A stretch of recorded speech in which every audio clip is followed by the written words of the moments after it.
Good afternoon and welcome to Beyond the Bell, a professional administrator's approach to secondary education and administrative concepts associated with, in this case, high school leadership. I'm Tim Hardigree, principal going on 5 years. I'm Tiffany Dixon, assistant principal going on year 3. And we've made great gains where we are right now. We felt the need that there's someone out there who could potentially utilize some of the practices that we have into play. Between the two of us, we knew this was going to be a lengthy process when it comes to professional administration. But between the two of us, we knew it was going to be 3 to 4 years. If you're an aspiring administrator, if you're a current assistant principal that wants to be a principal, if you're a teacher who's interested in being in leadership, you're a district leader who may not be an administrator but wants to step back into the field of administration within a local school, or if you're anyone who's just passionate about education. We've started this Beyond the Bell, and the reason why we have, because we're not shy implementing new strategies, but we're not shy changing strategies as well. Wouldn't you agree? I agree. I think that especially when it resonated with me, aspiring leaders would benefit highly from this podcast because we talk so much about culture and climate and culture. Right. And I think that is so huge in education today because you got to be able to get to the people and to the students before you can make any changes. Oh, absolutely. I agree with you 100%. You know, they always say leadership isn't about a position that you hold, and it's definitely not about your title. And as I speak to faculty, I speak to staff, everybody's a leader in their own right. And everybody's a leader within the building because the children look at the adults as the leaders. They don't typically look at the principal and they don't typically look at the assistant principal, but they look at your teachers and they look at the faculty and the staff and possibly all the way down to the rest of the adults who reside in every building. And this is such a large high school too, with over 1,200 students coming through our doors every day. It takes the entire community for it to be successful because you've got students come every day when they have their own issues, their own stories, their own things that they're working through, and still coming to school and trying to better themselves. So we really get into a lot of that relationships when it comes to teachers and students, and we take that into the classroom because we make that part of our instruction every day. Absolutely. You know, the way we approach things is leadership's not about your title.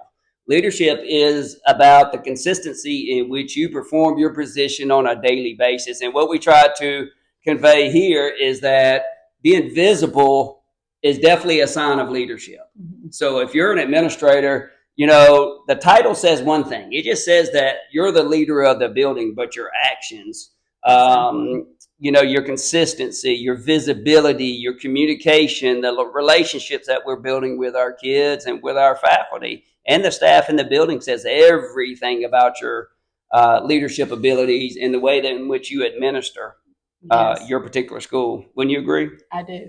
And leadership is important because it helps mold student achievement, because what you pour into it is what they get out of it. Therefore, if it improves or doesn't improve. And I think that we use data very well here. And this is year 5 for us as a team, as a leadership team. We've been together for 5 years. And I think that we show that we're not afraid to change things, but we don't completely say, well, that didn't work this year, let's do something completely different, because you'll never know what's working and what's not working in the classroom if you change something every year. It's perfectly acceptable to tweak something or add a little something else that you think might make a difference. But if you don't have at least 3 consecutive years to pull data to see what the data is, the way it's going, is it changing, is it getting better, then you're really working against yourself. What do you think about that? Oh, absolutely. I always think that consistency equals movement.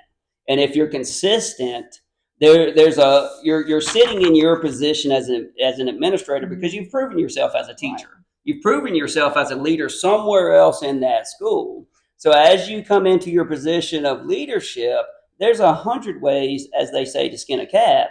So whatever way that you choose, you have to stay with that particular approach and let it work its course over a period of years. And in our case, it took us a good 3 years to go out there and establish the consistency in which we need in order to make things effective for our particular school. We don't just change things on a wing, but like Ms. Dixon said, that we're data driven. And as we look at that data, we definitely have an approach in which we take numbers associated with our students and put them in a position to be successful. And that's definitely one thing I would like for people to get out of this podcast is the fact that you have to chase the data consecutively and consistently for years before you're going to see a difference. Now, it's working every year for you to get that number that you want. But like I said, if you're just trying to do something different every year, you're not going to see improvements year to year. It does take time. Yeah, that's a great point. I mean, you can't just go out there and chase change just to chase change. That's not valid for anybody's success ratio here. So you have to take your data, and you have to know where that data is going to start, and then where it's going to finish. You have to know how you're going to use that data and how you expect for those kids who have proven themselves to grow, or the kids who need to grow a little more, who are at the bottom of the scale. So the way we look at it is, we take our kids and we put them in a successful pattern in which they can grow, which means that maybe we put them in a certain teacher. Maybe we put them in a certain class. Maybe we put them in a certain honors program to get a little bit more out of them. Right. And it's always okay to pick a group of students to track too, because it does make things easier if you put a group of students together that have a lot of the same academic abilities, Absolutely. that you think that you can watch just maybe to use to see how it trends. One of the things that we tweaked this past year, we've been very consistent with what we've done for the last 3 years. But we did add a writing piece, a component that we didn't have before last year, and we took, one of our ELA teachers, and used her to where she went in every classroom, grades 9 through 11, and worked with them on writing, because they need those basic skills, those writing skills. And she did a really great job with that. Yeah, we're hoping to see some benefit. That was really huge, because last year we were at the bottom of the district when it comes to writing scores. Our kids were the last in the district on their writing scores. So we made a very valiant approach to make Wednesdays our writing Wednesdays. So that was from the bottom up. Everybody took from PE all the way to ELA. They put a writing piece into their lesson plan on Wednesday of every week. Now, that's easy for ELA, and that's easy for social studies, and sometimes easy for science, but how can that math department or that CTE or the fine arts or PE and driver's ed include writing into their lesson plans for the week? And I know Ms. Dixon can tell you a little more about what we did, but we started with your handwriting. Can we read your handwriting? Mm-hmm. Can an assessment read your handwriting in order to score it? That's how far back and how basic we got when it comes to writing Wednesday, starting the 25 and 26 school year. Well, let's just set it up like this. Let's go back and talk about our bell schedule. Okay. So we're on a 7-period day. However, we do have a 30-minute period that's called ACT Prep, or Opportunities for Success. And that is basically your, preparing students to do well on state assessments. However, we knew if we really wanted to make a change academically within our school, we had to hit it every single period of the day. We figured that 8 periods were better than 7 periods. Absolutely. And so that's why every teacher in this school, regardless of your discipline, what you teach, your department, every period does an ACT bell ringer with all of our students, grades 9 through 12. Everyone gets that. Also, we started the writing component in addition to. That's not just in one 30-minute period on Wednesday. That's every single Wednesday, every class. Yeah. And so I really believe that things like that, when you're purposeful and consistent within your classrooms and everybody has the same expectation, it's a clear picture. Everyone knows what's expected. The teachers bought into it. In Mobile County, we use learning intentions and success criteria, which I think are great. It helps keep everyone on track. Now, this will be year 2 for us going into learning intentions and success criteria, and we're going to deep dive into that this year and hope that's going to be a tweak for us this year. So last year, we started learning intentions and success criteria in all of our classrooms. We added the writing component, also continued with what we had been doing in the years prior to that. And then now this year, we're going to deep dive even more into these learning intentions and success criteria, because last year we said we've got to get the culture. We want the culture. We want the relationship building. We want to see the students doing the talking. There's an old saying, those who are talking are doing the learning. So we want to make sure that we see that even more so in our classrooms this year and continue to build these relationships. And I believe that all these little things that we're adding in addition to what we've been doing is going to make a huge difference after the ACT this year. Absolutely. And you only acquire that through your consistency, like we talked about. If you want the teachers to perform and to give you the success that we expect our students to give, you have to be adamant when it comes to just observing classes. Now, you said a couple of years ago, our teachers are working themselves to death. Yes. They're driving themselves in that classroom to go home and really crash out, because they're the one doing all the talking. Right. And they're wearing themselves out 6 out of 7 periods a day. Mm-hmm. But you were adamant in small groups. You were adamant in allowing for our students to communicate with one another in which to learn, and for that classroom to be supervised by the teacher. And that's one thing that we're going to dive into this season on this podcast, is we're going to give everybody some sample things that they can try within their own school and their own classrooms to see if what we're doing would also work for you. Right. And then too, we like to learn from people as well. So please make sure that you're commenting, letting us know what you think, giving us some ideas too, because we don't have all the answers. But like small groups, believe it or not, tier 2 and tier 3 instruction, it's important. But the stronger your tier 1 instruction is, the less tier 2 and tier 3 you will need. However, every classroom, you have to make an exception for that. There's going to be classrooms when there's going to have to be tier 2 and tier 3 instruction. Right. And so we've got these learning stations that you can, incorporate into your own classroom to give that teacher that flexibility to pull out these students who need tier 2 and tier 3 while the rest of the students move on. And that's why I think that our learning groups, our student-centered groups that we do in all of our classrooms work so well here, because it allows for that teacher to move around the classroom, use those questioning skills, checking for instruction, referring back to the learning intentions, doing an exit ticket or whatever the closing activity would be to see how the students learn that day, to see how you need to structure your instruction moving forward for that week. I think all that's good points. I mean, I think we lead up to that with what we call practical PDs, which will be one thing that we address later in this podcast within the next couple of episodes, because I think it's so very important that our practical PDs mimic what we want to see in that classroom. Yes. So as you go into, let me back up and explain practical PDs to you. So on our second day of coming back in August, we'll have practical PDs with all the teachers. We'll break them up in groups. We'll show you how your classroom's supposed to look. We'll go over safety and security. We'll talk about our state assessments. We'll talk about Power School. We'll talk about how to go to Schoology. And all these are different sections in which different groups of teachers will rotate into to give you a smaller approach to it.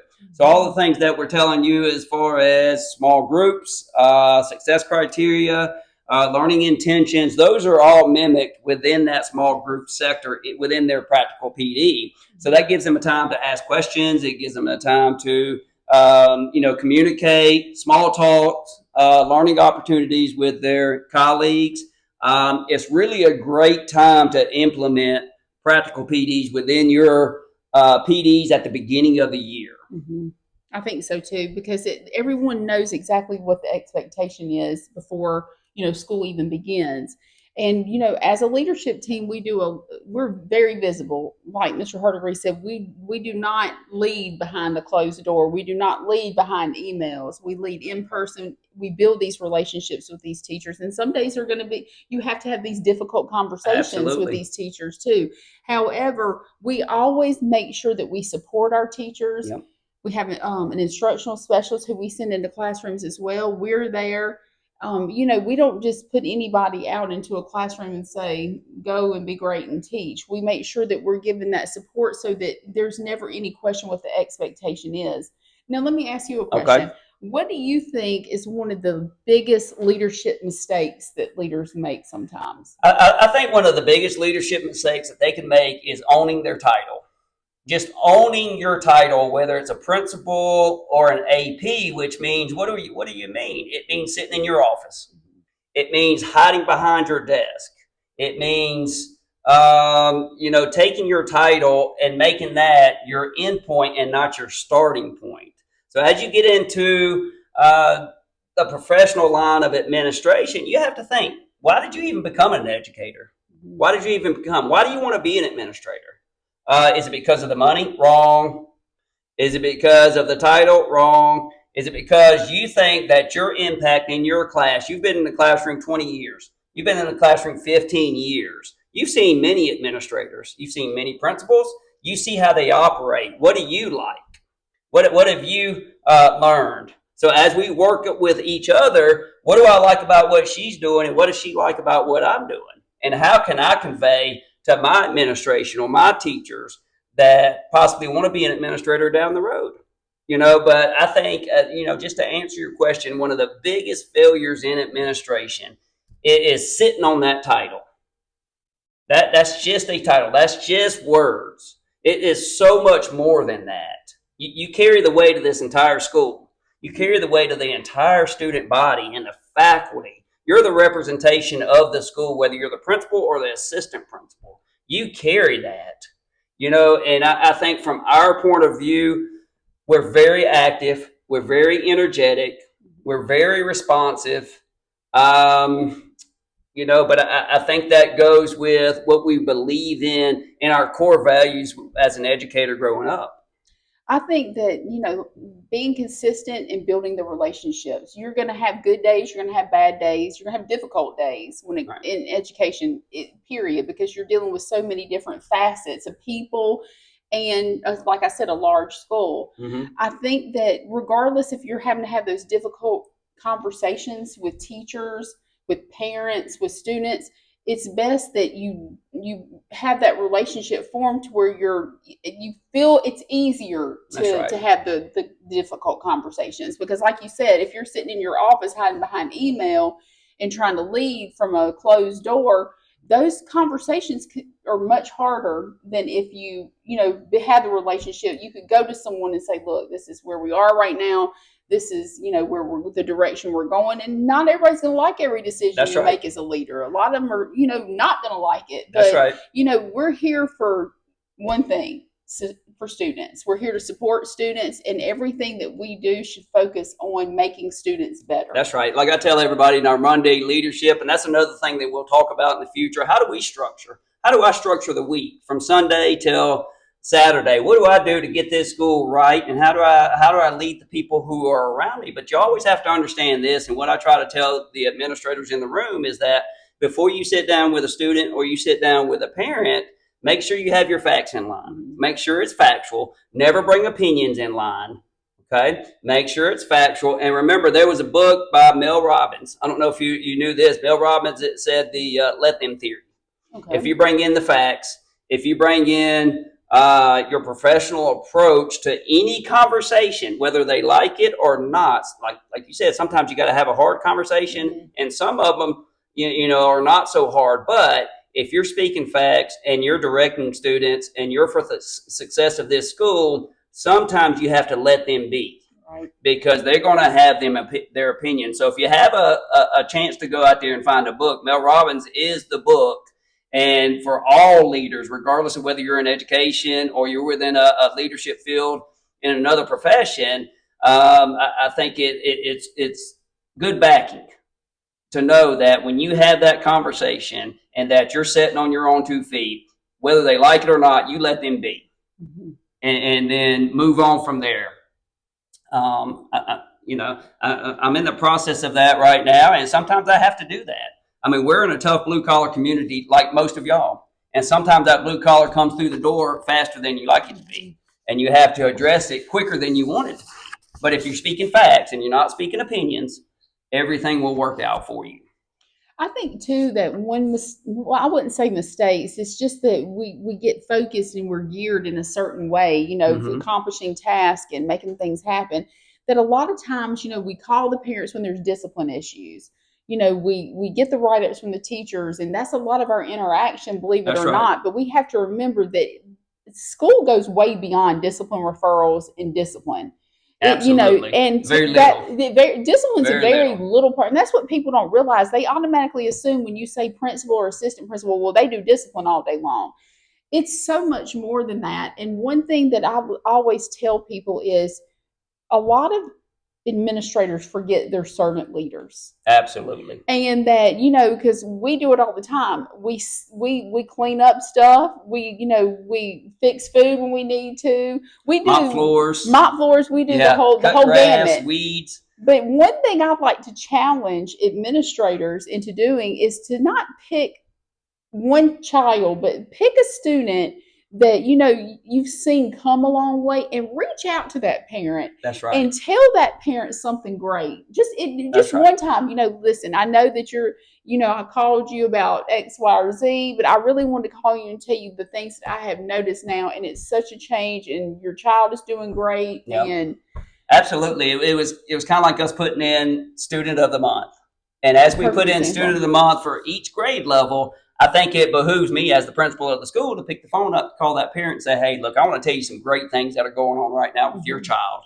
within this school. And the reason why we chose him as the student of the month for the 9th grade, they give, you would not believe the turning point that you could have on that parent just by speaking the positive. We could rehash and say a lot of negatives. That's right. Easy. But get out there and let's talk about some positive relationships that you may have, not only with parents, but with kids, with faculty, with your administration, with your colleagues, with your district leaders. How positive can you be? And what type of relationship are you building as, a professional administrator? So what do you think? What would be, if I said to you, Mr. Hardigree, I want you to go pick any teacher in the building, okay, and ask how you better could support them, how you better, could help them in their classroom. Tell me, do you think that that's a good thing to do? I think it's absolutely a good thing for any administration. And I find it even better first thing in the morning when teachers are pouring into the building and they're trying to get their line of sight where they need to be great for that day, trying to get all their ducks in a row. And then you catch them at the right time and say, Ms. Robbins, it's such a pleasure to have you here today. How can I help you today? How can I service you today? Thank you so much for everything that you're doing. And see how that changes a person's foresight for that particular day, but not just one. I challenge every administrator to walk the building and say something. It's not just okay to go out and say anything negative to a teacher, I think, to a faculty member. But as you start your day, everybody's doing a service to kids, and you always need to thank them for what they're doing. Right, because we say it all the time, culture drives achievement. It sure does. So if you want buy-in, they've got to know you're authentic, because there's one thing about, because we've both been in secondary, well, your whole career, most of my career, right, is that people can see through you when you're not being authentic. Without a doubt. When you're being fake and phony, they know you're being fake and phony. So it's very important that you're very authentic with your interactions with teachers and with students, because they can read right through it if you're not. They can. And that makes a huge difference with teachers in the classroom too. Students know who they can talk to and That's who right. they can't. Remember, you can't fake the kids. That's ever. right. You can never fake You can't go in there and get out of character with kids. You have to be who you are. Well, the faculty's the same way. They're going to know whether you have their back. And they're going to know whether you're in it for passion or in it for money.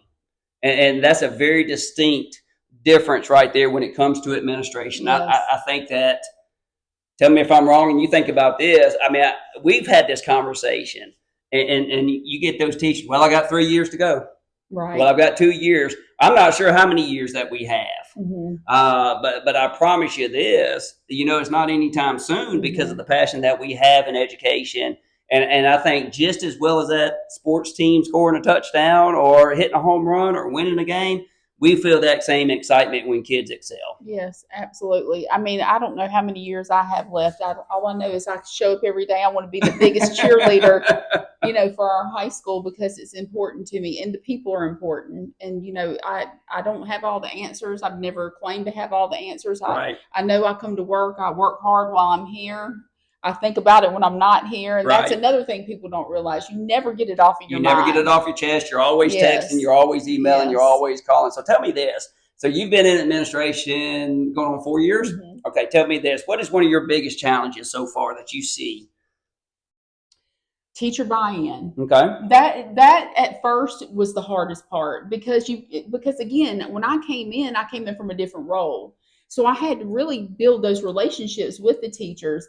Year 1 was kind of rocky. Year 2 was much better. And then we're just going to keep getting better and better. So right. I mean, I'm excited about it. When they see that you work as hard as they do, that's right. They like that. But if you sit, in a chair all day and try to tell people what to do, it's a little more difficult for them to buy into that. Absolutely. So, but I mean, it that was the hardest part for me is Yeah. the teacher buy-in. But now we're so routine oriented, and everyone knows that we're all here for the same reason. Right. You all and I of both us. got promoted within the same school. Yes. So we came from a different position to a Yes. little higher position within the same school. Mhm. Now, your first year is always going to be rocky. Right. Because they still see you as maybe that assistant principal or the counselor Mhm. or, somebody that didn't have such a incredible administrative role at the Mhm. time.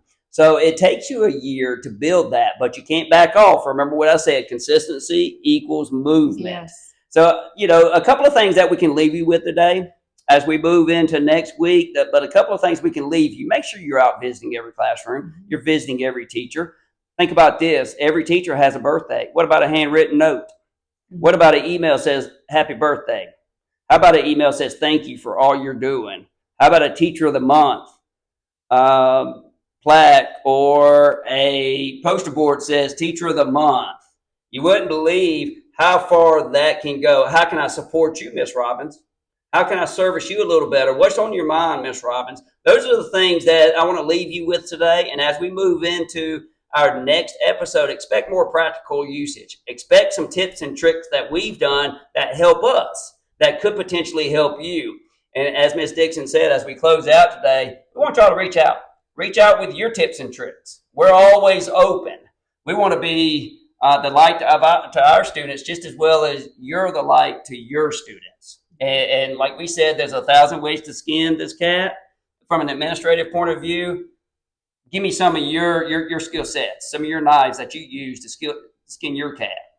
So as we leave today, make sure you like and you subscribe to this podcast. We want to continue this. We want to bring more practical knowledge in next time. We want to bring a more direct approach to how we govern our building from, like I said, Sunday to Saturday. We have a special guest coming next week that's been an assistant principal for a while, and he just got promoted to a principal. What challenges is he experiencing right now? Mhm. And hopefully, from our point of view, did we give him the skill set to move on and be successful? Those are the things that we want to do during our next episode, our next podcast that we'll have coming out on Wednesday. Any final thoughts? Final thoughts are just be consistent, hang tight, hold tight, work hard, don't get discouraged because there's going to be good days, better days, and Absolutely. not so great days, but you will make it through those. And just keep working hard. That's right. Remember, leadership's a calling. Have a great day. Remember, it's beyond the bell, and we'll see you at the next episode.